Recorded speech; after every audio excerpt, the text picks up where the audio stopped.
નમસ્કાર, દૂરદર્શન સમાચારમાં હું આપનું સ્વાગત કરું છું. ડિમોનેટાઇઝેશન મામલે સરકારને ઘેરવા માંગતા વિપક્ષ દ્વારા સતત વિક્ષેપ ચાલુ રહેતા સંસદના બંને ગૃહનું કામકાજ બુધવાર અને 14મી ડિસેમ્બર પર મોકૂફ રાખવાની ફરજ પડી હતી. લોકસભામાં કેન્દ્રીય મંત્રી અનંતકુમારે વિપક્ષને ચર્ચા માટે અનેક વખત પડકાર આપ્યો, છતાં શોરબકોર ચાલુ રહેતા કામકાજ બંધ રાખવું પડ્યું. જ્યારે રાજ્યસભામાં ડિમોનેટાઇઝેશન ઉપર ઘઉં ઉપર આયાત ડ્યુટી ઘટાડવાના મામલે વિપક્ષે હોબાળો મચાવ્યો હતો, જેનો જવાબ વાળવા કેન્દ્રીય મંત્રી રામવિલાસ પાસવાને કોશિશ કરી હતી, પરંતુ ગૃહ મોકૂફ રાખ્યા વગર સભાપતિને છૂટકો રહ્યો ન હતો.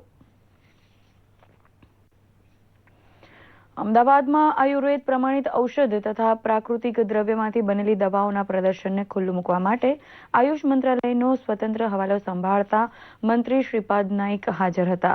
આધુનિક જીવનશૈલીને લીધે થતા રોગ મટાડવામાં એલોપેથી જ્યાં કારગત નથી, તેનો સચોટ ઇલાજ કરતી આયુર્વેદિક દવાઓ આ પ્રદર્શનમાં રજૂ થઈ છે. સુશ્રુત ચરક સંહિતાના ઋષિમુનિઓ દ્વારા સૂચિત ફોર્મ્યુલા પ્રમાણે દવા બનાવ્યા બાદ ક્લિનિકલ ટ્રાયલમાં સફળ રહેલા અનેક ઉત્પાદન અહીં રજૂ થયા છે. આયુર્વેદ ઉપચારનો અનુભવ ધરાવતા વૈદ્ય તથા વિદ્યાર્થીઓ મોટી સંખ્યામાં આ પ્રસંગે હાજર હતા. નિરામય જીવન માટે આયુર્વેદની સમજણ કેળવવા સૌને અહીં અપીલ કરાઈ હતી.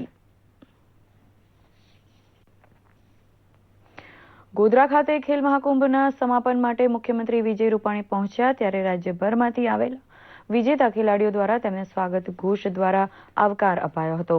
ભારતની હોકી ટીમના પૂર્વ કપ્તાન ધનરાજ પિલ્લઈ આ પ્રસંગે મુખ્ય અતિથિ હતા, જેઓ ગુજરાતભરમાંથી 30 લાખ ખેલાડી સામેલ થયા હતા તે જાણી પ્રભાવિત થયા હતા. મુખ્યમંત્રી વિજય રૂપાણીએ ખેલાડીઓને બિરદાવતા કહ્યું હતું કે ગામડે ગામડે પડેલી યુવા પ્રતિભાને બહાર લાવી તેનું ખેલાડી તરીકે ઘડતર કરવાની વ્યૂહરચના સફળ થઈ છે. સમારંભમાં વિજેતા ખેલાડીઓને 42 કરોડના રોકડ પુરસ્કારોનું વિતરણ કરાયું હતું.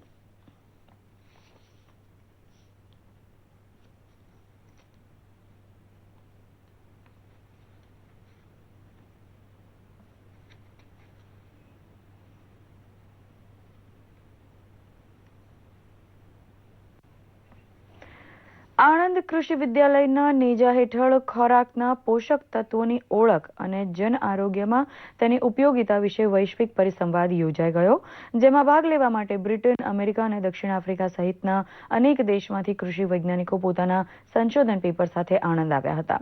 શાકભાજી, અનાજ અને ફળફળાદીની ખેતીવાડીમાં માત્ર વધુ ઉપજ કેમ ઉતરે તેની પાછળ ધ્યાન કેન્દ્રિત કરવાને બદલે પૌષ્ટિક તત્વોથી સમૃદ્ધ ફસલ કેમ પાકે તેની વૈજ્ઞાનિક કાળજી રાખવાનું મંથન અહીં રજૂ થયું હતું.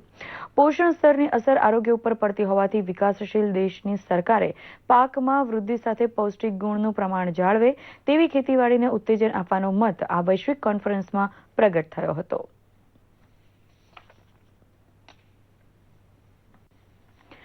વૈષ્ણવજન તો તેને રે કહીએ જેવા અસંખ્ય ભક્તિ પદોની રચના કરી અમર થઈ જનાર ભક્ત કવિ નરસિંહ મહેતાની 561મી હારમાળા જયંતીની ઉજવણી જૂનાગઢ ખાતે કરાઈ. રાજા રામાંડલિકે લીધેલ નરસિંહની કસોટી ટાણે ભગવાન શ્રી કૃષ્ણ સ્વયં નરસિંહ મહેતાને હાર પહેરાવે છે તેવું વર્ણન મધ્યકાલીન સાહિત્યમાં છે. આ દિવસને હારમાળા દિવસ તરીકે ઉજવાય છે.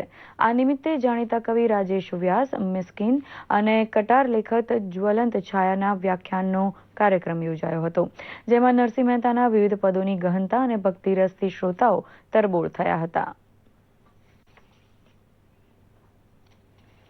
અમદાવાદનું મોટેરા સ્ટેડિયમ હવે ટૂંક સમયમાં વિશ્વનું સૌથી મોટું ક્રિકેટ સ્ટેડિયમ બની જશે. મોટેરા સ્ટેડિયમ હવે ઓસ્ટ્રેલિયાના મેલબોર્ન સ્ટેડિયમ જેવું બનશે. હાલ 55,000ની ક્ષમતા ધરાવતા મોટેરા સ્ટેડિયમની ક્ષમતા વધીને 1 લાખની થઈ જશે. ગુજરાત ક્રિકેટ એસોસિએશનના ઉપાધ્યક્ષ પરિમલ નથવાણીએ ગઈકાલે એલ&ટીને મોટેરા સ્ટેડિયમના નવનિર્માણનો સ્વીકૃતિ પત્ર આપ્યો. હાલ મોટેરા સ્ટેડિયમના જૂના માળખાને સંપૂર્ણ ધ્વસ્ત કરી દેવાયું છે. એલ&ટી ટૂંક સમયમાં અહીં નિર્માણ કાર્ય શરૂ કરશે. પરિમલ નથવાણીએ જણાવ્યું હતું કે ભાજપ અધ્યક્ષ અમિત શાહના નેતૃત્વમાં સ્ટેડિયમના પુનઃનિર્માણની તૈયારીઓ પૂર્ણ થઈ ચૂકી છે.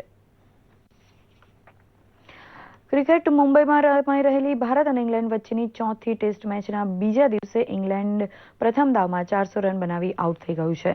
ગઈકાલના 5 વિકેટ 288 રનથી આજે દાવ આગળ વધારતા ઝડપથી તેની વિકેટો પડવાનો સિલસિલો ચાલુ રહ્યો હતો. સ્ટોક્સ 31, જેક પોલ 31 તથા આદિલ 4 રને આઉટ થયા હતા. જોકે જોસ બટલરે 76 રનનો જુમલો કર્યો હતો. ઇંગ્લેન્ડનો દાવ સમાપ્ત કરવામાં આજે પણ આર અશ્વિને મહત્વનો ભાગ ભજવી 6 વિકેટો ઝડપી હતી. ટેસ્ટ કારકિર્દીમાં 23 વખત એક દાવમાં 5-5 વિકેટ લેવાના કપિલ દેવના વિક્રમની અશ્વિને બરાબરી કરી છે. ભારતનો દાવ શરૂ થતાં જ ઓપનિંગ બેટ્સમેન KL રાહુલ વ્યક્તિગત 24ના સ્કોરે આઉટ થયો હતો. છેલ્લા સમાચાર મુજબ ભારતનો સ્કોર 1 વિકેટે 118 રન થયો છે. ભારત 5 ટેસ્ટની આ શ્રેણીમાં 2-0 થી આગળ છે. આ સાથે જ આ સમાચાર બુલેટિન અહીં સંપન્ન કરી રહ્યા છીએ. નમસ્કાર.